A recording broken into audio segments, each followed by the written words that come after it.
Assalamu alaykum televizor ko'rguvchilar. Ko'rib atqaninglar Erkin Osiyo radiosi Tor televiziyasining haftalik xabarlar programmasi. Mazkur programmamizda mush bir hafta jarayonida radiomizda berilgan bir qism muhim xabarlarni eslatib o'tamiz. Men Erkin.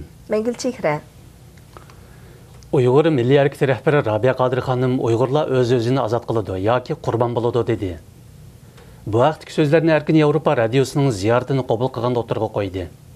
Qashqar va Xotanlarda yaqinda yuz bergan bir qator voqealarning 2009-yildagi Urumchi voqeasi bilan chetishliqi borligini ilgari surgan Rabiya Qodir xonim, meningcha bu qitimliq harakatga aralashganlar 2009-yildagi ashu voqeada o'ldirilgan Uyg'urlarning urug' tuqqanlari bo'lishi mumkin.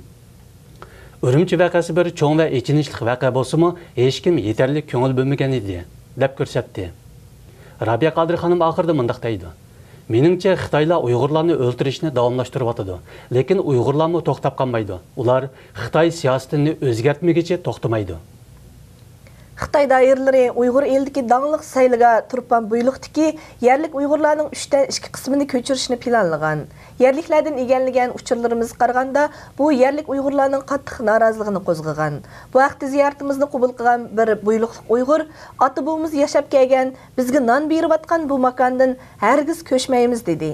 Yaqinda Xitoy doiralarining Turpandagi buyliqni 6A darajalik sayohat rayoni qilib, kengaytib qurish planiga kirgizganligi va bu planga asosan 5 yil ichida bu joyda o'ltirishliq 1500 oilani ko'chirdiganligini e'lon qilgan edi.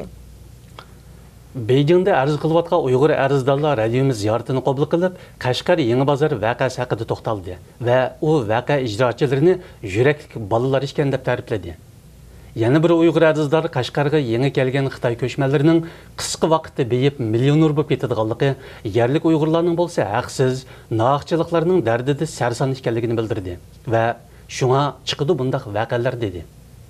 Oldingi kuni Reutersning ziyoratini qabul qilgan bir Qashqarlik Uyg'ur arzdormi Qashqar voqeasi haqida to'xtalib, ular terrorchi emas, ularning o'ziga tushliq dardi bor degan edi. Yerlik Uyg'urlarning voqea haqidagi qarashlari Xitoy doiralari voqeani terrorlik voqeasi deb atagan va Uyg'ur elida terrorlikqa qattiq zarba berdiganligini jakalagan mezgilda to'g'ri keldi. Turkiya Tashqi ishlar ministerligi Xotan va Qashqar voqeasi munosabati bilan bayonot e'lon qilib, Uyg'ur eli vaziyatidan andish qilayotganligini bildirdi. Turkiya Tashqi ishlar ministri Ahmet Davutoğlu muxbirlarga bayonot berib bundaq dedi: Biz Uyg'ur xalqining bexatar, muqim va xotirjam hayot kechirishiga alohida ahamiyat bermoqdamiz. Davutoğlu yana Uyg'ur rayonida muqimlik va omonlik kapolatga ega qilinishini va jiddiylikning ulg'ayib ketmasligini orzu qilganligini bildirdi. Dünya Uyg'ur qurultayı bayonotchisi Dilshod Reshitning bildirishicha, Xotan va Qashqarda orqa-orqama yuz bergan voqealardan keyin Oqsuv viloyatida Xitoy hukumatiga qarshi tashviqot varaqalari tarqalgan. Navbat soqchi doiralari Oqsuvda uyoqtirish va tutqun qilish harakatlari olib bormoqda ekan. Uyg'urlar tarafidan tarqatilgan tashviqot varaqalarida Uyg'urlarning noroziliklari ifodalangandan boshqa yana Xitoydan kelgan ko'chmanlarning o'z yurtiga qaytib ketish talab qilingan. Uyg'urlar birlik ittifoqlikka chaqirilgan. Radiomiz Oqsuvdagi soqchi doiralariga telefon qilib, ahvol egallaganda doiralar tashviqot varaqalari va uyoqtirish haqidagi uchurlarni inkor qildi. Aholilar bo'lsa, Ramzan kirgandan buyon Oqsuv vaziyatining jiddiylashganligini, Uyg'urlarga qarata kimlik tekshirishning yanada kuchayganligini oshkorladi.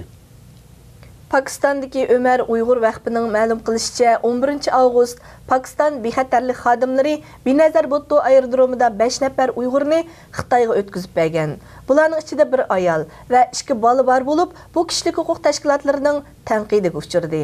Xatar ostidagi millatlarni qo'g'dash tashkiloti 9 avgustdagi bayonotida Pokiston hukumatining bu qilmishi bir razillik bo'lib qolmasdan, balki kishilik huquqqa qilingan ig'ir tajovuzchilik deb ko'rsatdi.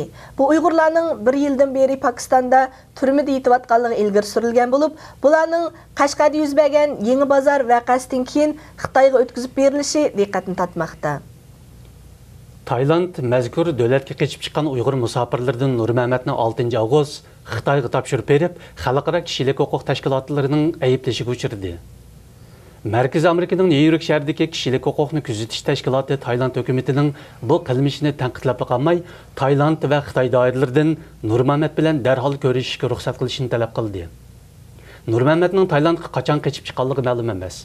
Ammo Xitoy doiralarining Nurmamedni 2009-yil yuz bergan 5-iyul voqeasida jinoyat sodir qilgan deb ayblaganligi ma'lum. Kishilik huquqni kuzatish tashkiloti tunugun e'lon qilgan bayonotida ogohlantirib, Nurmamedning Xitoydagi Uyg'urlarga tan jazosi berish, izderaksiz yo'qotib o'tish va qonunsiz tutqun qilish xotirasiga ega bir davlatga qaytarilishi uni tan jazosiga uchrashdan iborat og'ir xavfga duchor qilganligini bildirgan. 8 ayının 11 günü şu joy vaqti tushdan keyin soat 4-6 minut o'tganda Qashqarning Payzvat noyisini asos qilib 5.8 ball yetaverdi. Payzvat noyisidan egallagan uchurlarimizdan bu qitimqi yetaverishning Shekarko'l yezisiga og'ir ofat elib kelganligi, uylarning o'rilib, yorilish ahvollari ko'rilganligi ma'lum. Payzvat noyilik hukumat ishxonasidagi bir Xitoy kadr ofat yuz berganligini rad qilib, bu degan ig'vo degan bo'lsa-mu, Payzvat noyisi Shekarko'l yezisidagi yetaverishda yaralanganlarni qutqizishga qatnashayotgan bir sestra ziyoratimizni qabul qilib, yezda saq uylarning qamg'anligi, hatto doktorxonaning bir qism joylarining o'rilib tushganligi uchun yordorlarni yo'tkashga majbur bo'layotganligini bildirdi. Muhtaram televizor ko'ruvchilar, yuqorida Erkin Osiyo radiosi to'g'ri televiziyasining haftalik xabarlar programmasini ko'rdinglar. Kelar hafta ko'rishguncha omon bo'lg'aysizlar. Xayr xo'sh. Xayr xo'sh.